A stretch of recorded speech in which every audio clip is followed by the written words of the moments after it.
Olá, olá! Aqui é Ana Carolina Rodrigues e esse é o podcast Inspirando a Advocacia, no seu quadro quinzenal Doses de Inspiração. No episódio de hoje eu vou responder o que você não precisa para começar na advocacia autônoma.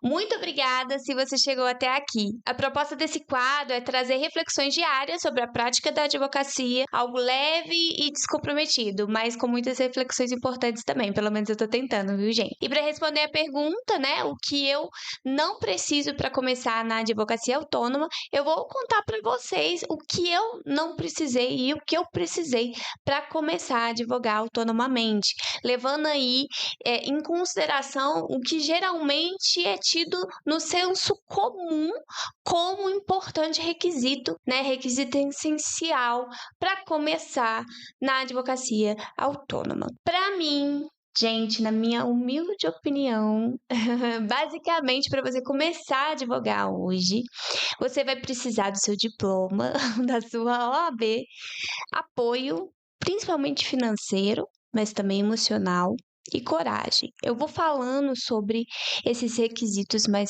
pra frente. Vamos focar rapidinho nesse último termo, advocacia autônoma. Aqui eu tô falando de uma advocacia que é feita por duas mãos, ou seja, por uma pessoa só e que toca sozinha esse escritório de advocacia, tá bom?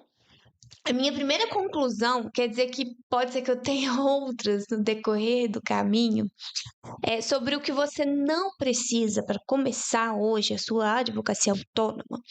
Primeiro, pessoas na família ou na área do direito ou na advocacia em específico, nome, padrinho e etc. Eu juro que eu escutei isso muito na faculdade. Vocês também? Pois é, não vai ser o que vai definir a sua atuação. Não quer dizer que isso não importa. A gente sabe que isso faz diferença sim, Mas não é requisito essencial para você começar hoje, Possuindo ou não pessoas da sua família mais próximas do direito, da advocacia, é possível sim você começar a sua atuação observando outros detalhes que eu falei, como o apoio da sua família, um apoio financeiro, que pode ser uma reserva financeira, e coragem. Também uma coisa banal que algumas pessoas colocam como requisito essencial, eu acho até cruel, escritório físico e todas as ferramentas ali que acabam englobando esse escritório físico, Um certo status, um certo, como é que é aquela palavra? Espetacularização, da advocacia e uma certa ostentação. Então, os escritórios, as máquinas de café, aquele ambiente da recepção meio que se tornou algo muito instagrameável, Então, assim, não é requisito essencial, você não vai ter muito o que postar no seu dia a dia, Que tem gente que posta todo dia o café lá, mas não é requisito essencial. Existem outras opções tão interessantes também, que a gente pode ir considerando, Coworking, escritório compartilhado da OAB, ou você ter um escritório compartilhado com outros colegas, seja da advocacia ou não, você poder atender o seu cliente em outros locais, desde que reservados, Então, são ótimas opções aí que a gente tem. Um escritório, ele pode vir sim, claro, a ser interessante, é algo a se considerar, também para ter essa experiência, Então, assim, não é requisito essencial, mas é importante considerar, principalmente a longo prazo.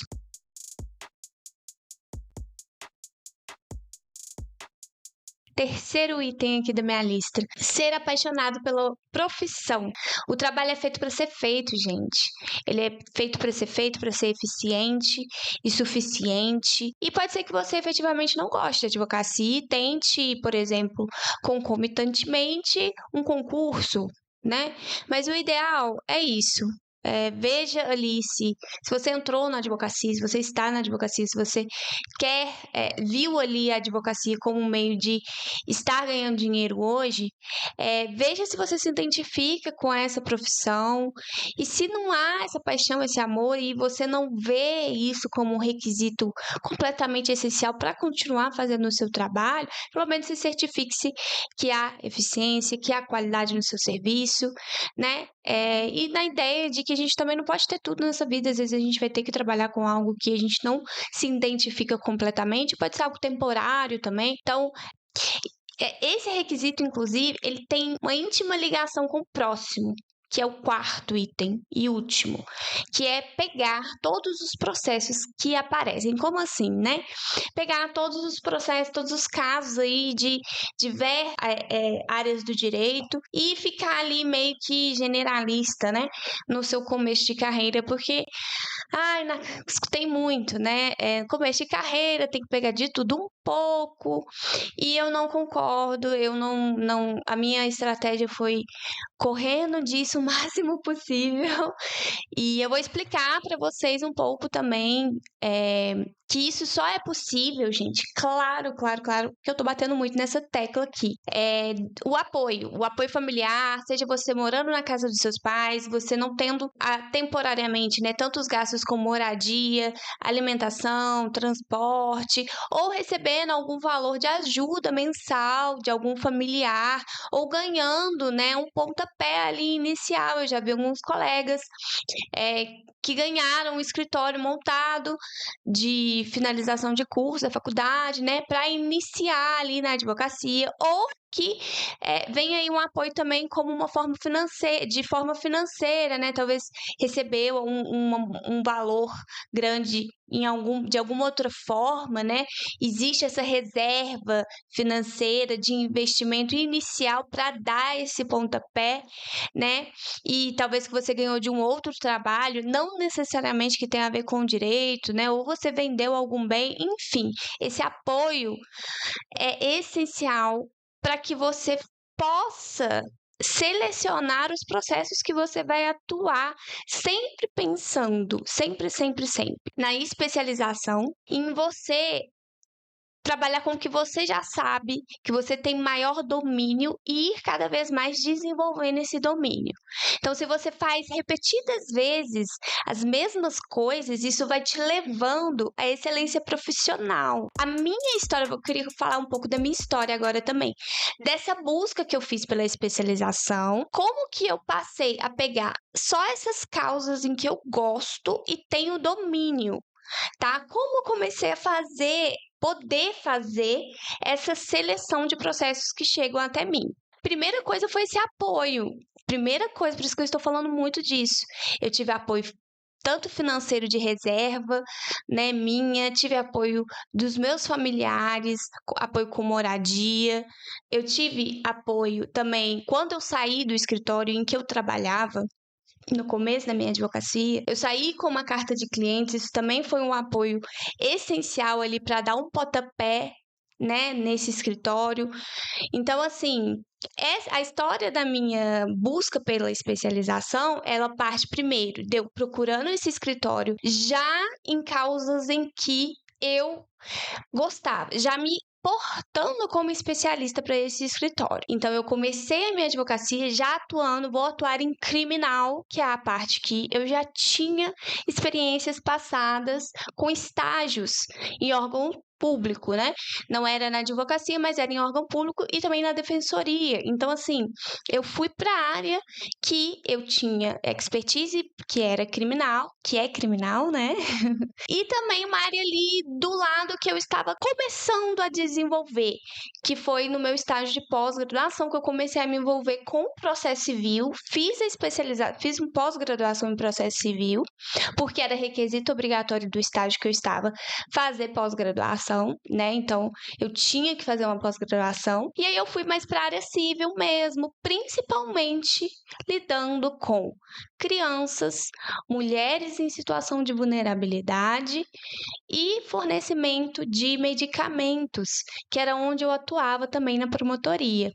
A minha atuação começou a ficar focada apenas nesses casos mesmo. Então, a área de família veio com tudo para minha vida e eu comecei a mesclar a área de família com a área criminal, que eu fui para violência doméstica contra todo tipo de vulnerável, né?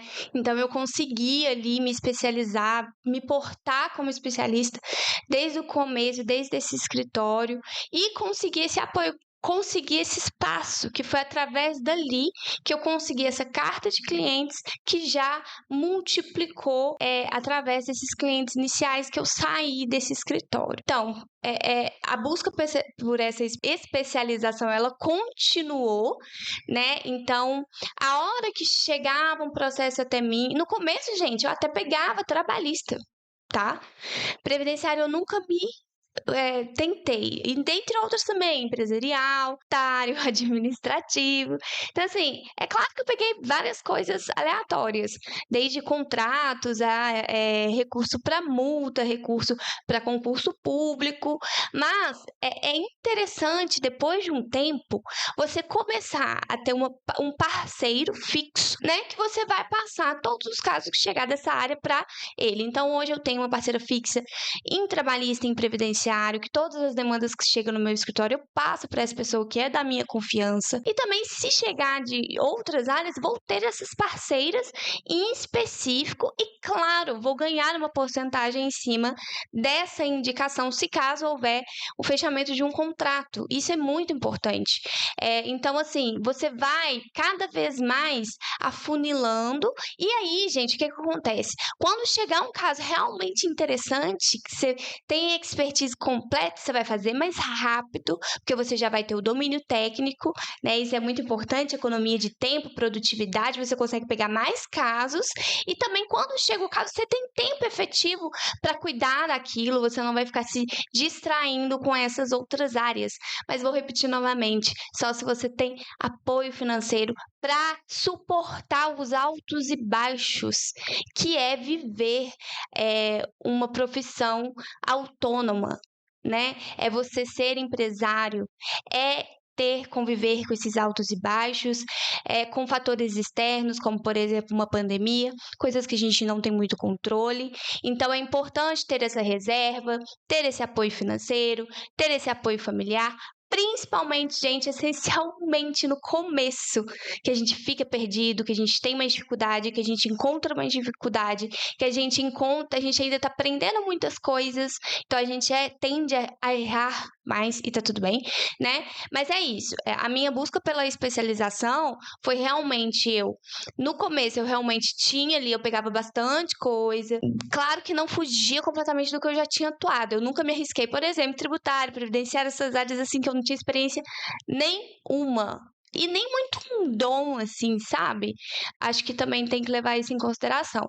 Mas aí eu fui pegando, assim, no máximo, causas mais próximas ao que eu fazia, né? Não muito longe. E quando chegava essas causas que eram de outras áreas, eu já passava diretamente para outros colegas, tentando fazer o máximo de parceria possível, porque aí também, se chegar nesse escritório, eu sei que eu vou ser indicada.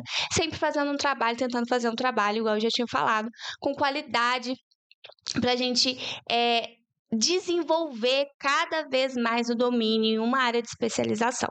Então, não caia nessa de vou começar generalista e aí eu vou com o tempo especializando. Eu acho que seria mais interessante falar, não, daqui para frente eu vou ser especialista e daqui para frente eu vou fazer de tudo para me portar como especialista, para ganhar dinheiro como especialista e vou fazer essas parcerias nessas outras áreas. Eu acho que isso aí foi um ponto definitivo na minha carreira, para eu também passar a pegar também só essas causas em que eu tenho domínio, em que eu gosto de atuar também e que eu sinto que eu tenho expertise. Então, só para recapitular, você não precisa, para começar na advocacia autônoma, de pessoas na família na área do direito ou advogada em específico, nome, padrinho. Você não vai precisar de escritório físico e todas as ferramentas que englobam ali. Você no máximo vai precisar de um celular, do seu token, de um notebook. Você não vai precisar ser apaixonado pela sua profissão. Pode ser que você se apaixone no decorrer do caminho, pode ser que você nunca se apaixone e tá tudo bem. O importante é fazer um trabalho de qualidade, com eficiência e suficiente. Você não precisa, por último, pegar todos os processos que aparecem para começar na sua advocacia autônoma. Você pode sim, é possível sim, apesar de ser um desafio, um desafiador, ir pegando selecionando os processos que aparecem aí no seu escritório. É o que eu aconselho e vale a pena o esforço, é recompensador. Bom, é isso, pessoal. Muito obrigada se você chegou até aqui. Espero que tenha feito sentido. Deixa aqui nos comentários um coraçãozinho se você curtiu, ok? Se vocês puderem me ajudar no engajamento desse podcast, eu vou ficar muito feliz, viu? Não custa nada você curtir, compartilhar com os amigos, compartilhar nos stories. Me seguir no Instagram, @anacarolina.nrodrigues. E se quiser ler mais sobre o que eu escrevo, acesse anarodriguesadv.com.br. Até mais, povo. Beijo, beijo!